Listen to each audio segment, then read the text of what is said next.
Hare Krishna. We welcome to all of you in Hare Krishna TV. हम आप सभी का बहुत बहुत स्वागत करते हैं हरे कृष्णा टीवी में। आज हम चर्चा करेंगे किस प्रकार से हम ब्लेम गेम से ग्रैटिट्यूड की तरफ हम मूव कर सकते हैं। दोषारोपण की करने की प्रवृत्ति हम सभी की है, कहीं ना कहीं तो है। कैसे हम वहाँ से कृतज्ञता की तरफ जा सकते हैं। देखिए, जब हम रजस और तमस से प्रभावित होते हैं, when we are influenced by the mode of passion and ignorance, तो हमारी जनरल टेंडेंसी दोषारोपण की होती है, ब्लेम करने की रहती है। पर जैसे जैसे हम कॉन्शियसनेस बार में ऊपर उठते हैं, सत्वगुण की तरफ आते हैं, वैसे वैसे हम जो है सेम सिचुएशन में भगवान के हाथों को देख पाते हैं। हमारी कॉन्शियसनेस बार, अगर कॉन्शियसनेस हमारे ऊपर है तो हम जो है वहाँ पे कृतज्ञता का अनुभव करते हैं। मैं एक केस स्टडी से आपको बताऊंगा। देखिए, जैसे विभीषण के जीवन में है ना, अनेक अनेक समस्याएं थी। रावण जो है विभीषण की अच्छी सलाह को भी नहीं सुनता था, नहीं मानता था, है ना। जब विभीषण ने एक बार राज्यसभा में सलाह दी किस प्रकार से रावण को सीता जी को वापस कर देना चाहिए, है ना, क्योंकि अधार्मिक आचरण है, तो रावण को इतना क्रोध आया कि उसने विभीषण को राज्यसभा में सभी के सामने निष्कासित कर दिया, बहुत बुरा भला भी कहा। एक नॉर्मल व्यक्ति ऐसी सिचुएशन में देखेगा अपने आप को, सिचुएशन को कोसेगा, रावण को कोसेगा, बट विभीषण ने ऐसा नहीं किया। उन्होंने सोचा ठीक है, अच्छा ही हुआ, ये पूरे राक्षस मंडली से मुझे मुक्ति मिली, अभी मैं भगवान राम की शरण जाकर के ग्रहण करूँगा। तो ये कॉन्शियसनेस का डिफरेंस है। Same situation, different consciousness, different outcome will come. कभी हम अगर अनहेल्दी कंपैरिजन करते हैं तो इसमें हम हमारे ब्लेम गेम के चांसेस बढ़ जाते हैं। वहीं पे जब हम हेल्दी कंपैरिजन करते हैं तो healthy comparison leads to gratitude, कृतज्ञता की तरफ हमको आगे बढ़ाता है। मैं अपने स्वयं के जीवन से एक केस स्टडी डिस्कस करना चाहूँगा। 12 अगस्त 2008 में मेरी रिलायंस इंफ्रास्ट्रक्चर लिमिटेड में नौकरी लगी थी, है ना, as a graduate engineer training. Package हमारे था 5.5 लाख सालाना। तो सभी लोग 31 अगस्त की इंतज़ार में थे, सैलरी आएगी। एचआर डिपार्टमेंट का मैसेज 31 अगस्त को आता है कि आपकी सैलरी इस महीने नहीं आएगी बल्कि अगले महीने आएगी।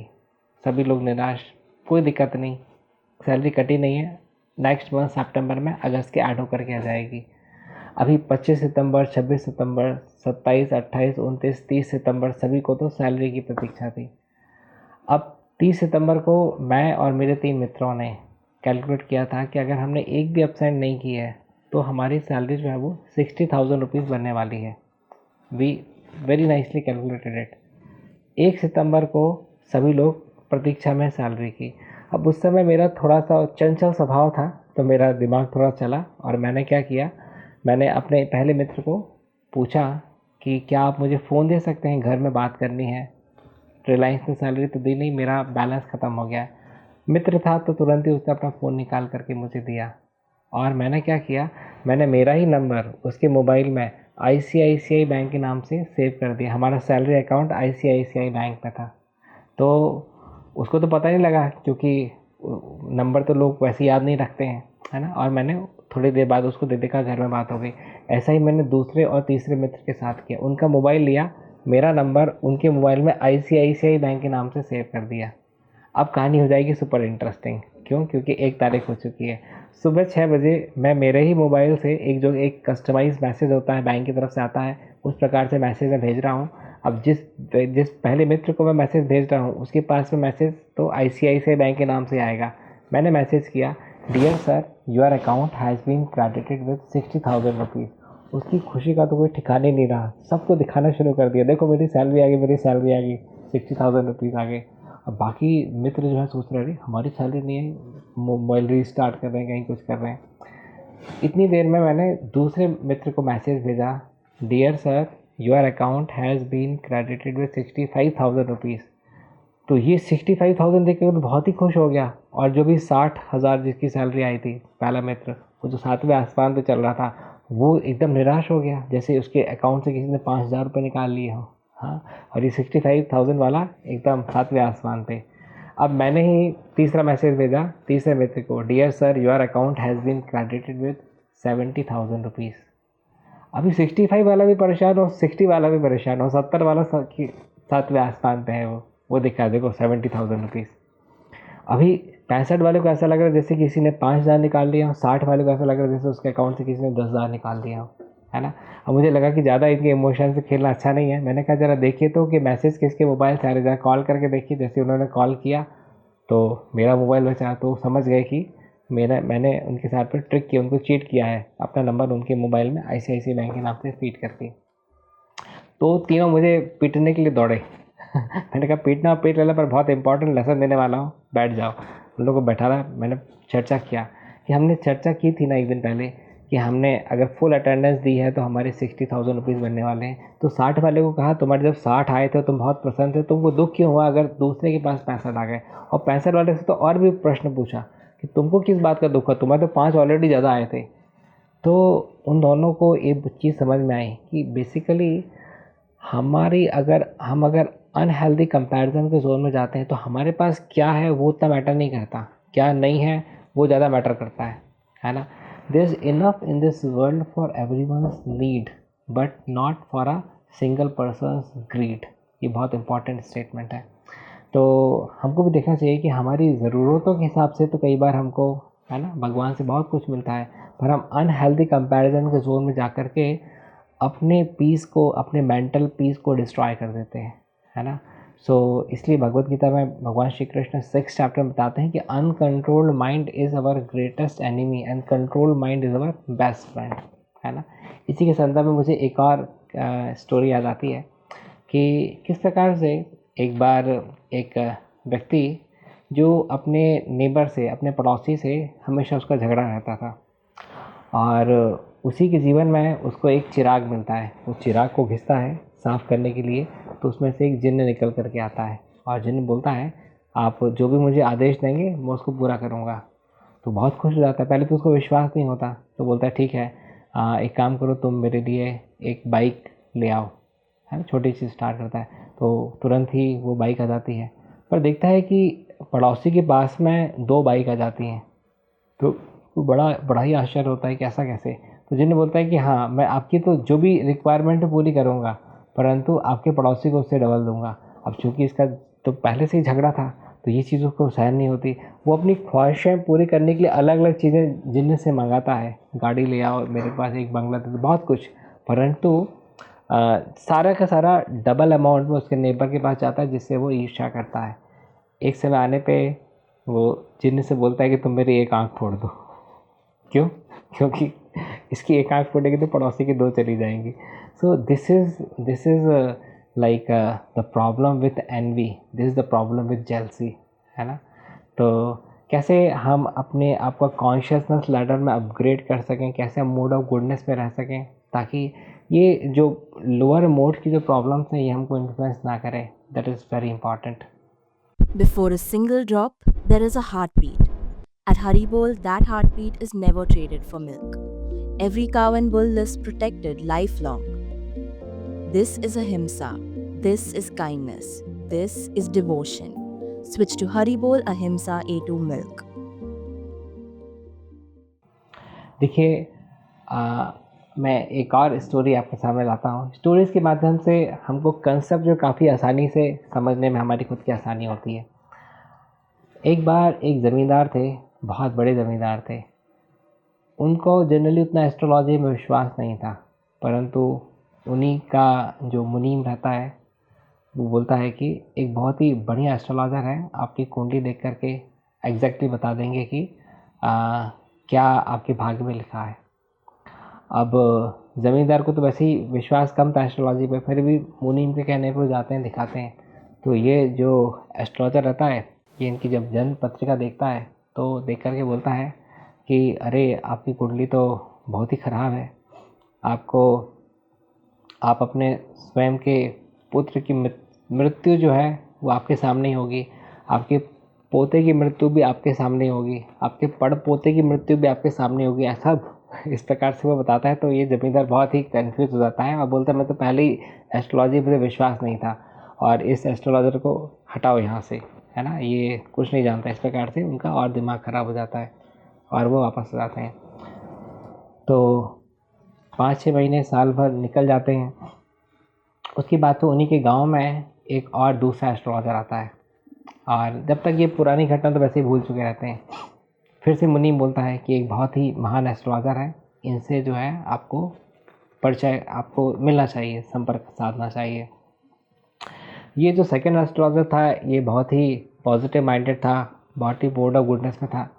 वो इनकी जन्म पत्रिका देखता है, वो बोलता है ऐसी जन्म कुंडली तो मैंने कभी देखी नहीं, आपकी है ना, आपकी भाग्य इतना अच्छा है, अहो भाग्यम, इतना शानदार आपका भाग्य है कि आप जो है अपने पोते का विवाह होते हुए देखेंगे। इतना ही नहीं, अपने पड़पोते का चेहरा भी देखेंगे। इतना ही नहीं, अपने पड़पोते का भी विवाह होते हुए देखेंगे। तो इस प्रकार से ग्लोरीफाई करता है कि आपकी इतनी लंबी उम्र है कि आप सभी अपने जनरली लोग तो पोते का ही चेहरा नहीं देख पाते हैं, और ये अपने पड़पोते का चेहरा ही नहीं बल्कि उनका विवाह होते हुए देखेंगे। बोले इतनी उम्र है आपकी, इतना आपका पुण्य है। इस प्रकार से एकदम जमींदार को खुश कर देता है। देखिए बात सेम है।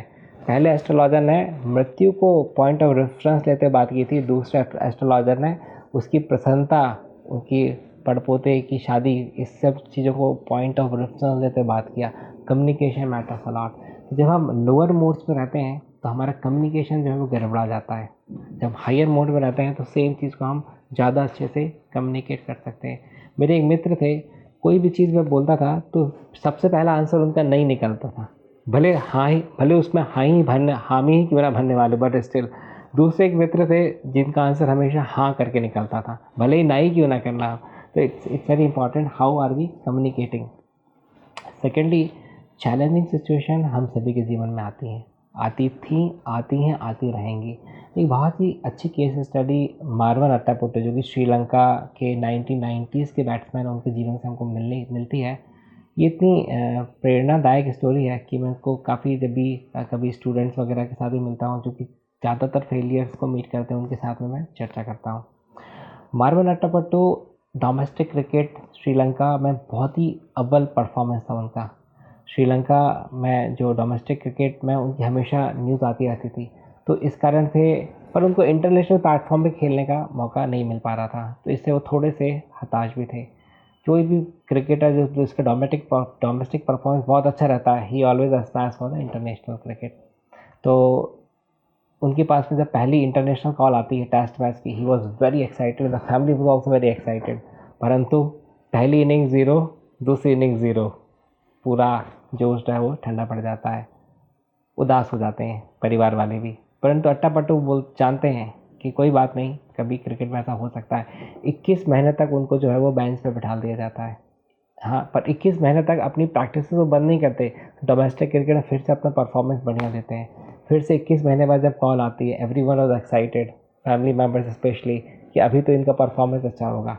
पहली इनिंग 0, दूसरी innings 1, again it's such a catastrophe in his life. परिवार वालों को लगता है कि लाइक अब इसका इंटरनेशनल कैरियर जो है ख़त्म, क्योंकि दूसरी बार फेल हुए हैं। पर अट्टापट्टू जो है वो हार नहीं मानते हैं, कंटिन्यूसली अपने डोमेस्टिक क्रिकेट में अच्छे परफॉर्मेंस से चलते हैं। 19 महीने बाद फिर से कॉल आती है, पहली इनिंग 0, दूसरी इनिंग 0। अब तो परिवार वाले क्या, अब तो श्रीलंका मीडिया लिखना शुरू कर देती है कि अभी इनको जो है वो इंटरनेशनल क्रिकेट के बारे में नहीं सोचना चाहिए। परिवार वाले कहते हैं कि आपको क्रिकेट खेलना है, खेलिए, इंटरटेनमेंट के लिए खेलिए, कैरियर बनाने के हिसाब से मत खेलिए। चार्टर्ड अकाउंटेंट थे प्रोफेशन से मार्वन अट्टापट्टू, जिस प्रकार से राहुल द्रविड़ चार्टर्ड अकाउंटेंट थे। तो घर वाले बताते हैं as a valuation we are advising कि आप चार्टर्ड अकाउंटेंट फील्ड में अपना कैरियर जो है बनाएं, क्रिकेट खेलिए इंटरटेनमेंट के हिसाब से। क्योंकि तीसरी बार एक बड़ा फेलियर मिला, पर फिर भी मार्वन अट्टापट्टू जानते हैं कि उनके अंदर कॉम्पिटेंस है, स्किल्स है, उनका डोमेस्टिक परफॉर्मेंस बहुत ही अच्छा है, वो फिर कंटिन्यू करते हैं। 36 महीने बाद फिर से कॉल आती है, समझ रहे हैं। तो इस बार पहली इनिंग्स में वो 50 रन से ज़्यादा की शानदार पारी खेलते हैं और उनका नाम जो है वो इंटरनेशनल क्रिकेट बोर्ड में दर्ज हो जाता है। अपने पूरे कैरियर में 16 वनडे शतक और 6 टेस्ट शतक, टोटल ऐसे 22 शतक लगाते हैं, करीब 13-14 हज़ार रन बनाते हैं। दो डबल सेंचुरीज इसमें शामिल हैं। 1996 में जो श्रीलंका क्रिकेट टीम जो इंटरनेशनल आईसीसी वर्ल्ड कप जो जीती थी, उस पर भी he was a part of it. So that way, failure is not a failure if we learn from it.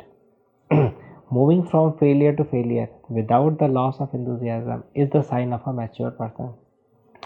तो वही है, इस हमारे जीवन में एक फेलियर हमको तोड़ देता है, 2 फेलियर तो ज़्यादातर लोगों को तोड़ देता है, तीसरे फेलियर के बाद तो लोग उठ ही नहीं पाते हैं। पर अट्टापट्टू उठ पाए, why? Because he was very very focused in his goal statement. क्या है हमारा गोल स्टेटमेंट? क्या हम दूसरों में दोष देखते हैं या स्वयं के दोषों को देख करके उसका निवारण करने के बारे में हम विचार करते हैं, है ना? इसलिए जैसे ही हम श्रीमद् भगवद गीता भगवान श्री कृष्ण की शरण लेते हैं, हमारा कॉन्शियसनेस बारे में ऊपर की तरफ जाते हैं, लोअर मोड्स को छोड़ करके हम अपर मोड ऑफ गुडनेस में सिचुएट होते हैं। सेम सिचुएशन में हमारा रिस्पॉन्स जो है वो बहुत अच्छा हो जाता है, बदल जाता है। So that's why I request to everyone to take shelter of the teachings of Krishna in Bhagavad Gita and improve their life style. Situations पे हमारा कंट्रोल कम है, हमारे एटीट्यूड पे, हमारा माइंड पे, हमारी फ्री विल पे हमारा कंट्रोल ज़्यादा है ना? एक होता है सर्कल ऑफ कंसर्न, एक होता है circle of influence. Circle of influence में वो सारी चीज़ें होती हैं जिनमें हमारा कंट्रोल है। सर्कल ऑफ कंसर्न में वो सारे कंसर्न्स रहते हैं जिनमें हमारा कोई कंट्रोल नहीं है। बुद्धिमान व्यक्ति सर्कल ऑफ कंसर्न पे नहीं, सर्कल ऑफ इन्फ्लुएंस पे कार्य करता है। Thank you very much. Hare Krishna. Before a single drop, there is a heartbeat. At Haribol, that heartbeat is never traded for milk. Every cow and bull lives protected lifelong. This is ahimsa. This is kindness. This is devotion. Switch to Haribol Ahimsa A2 Milk. ऐसे ही और भक्तिमय कार्यक्रमों के लिए देखिए हरे Krishna television और इसे प्राप्त करने के लिए आप अपने केबल अथवा DTH ऑपरेटर से संपर्क करें तथा और अधिक जानकारी के लिए आज ही डायल करें 7666 839 839।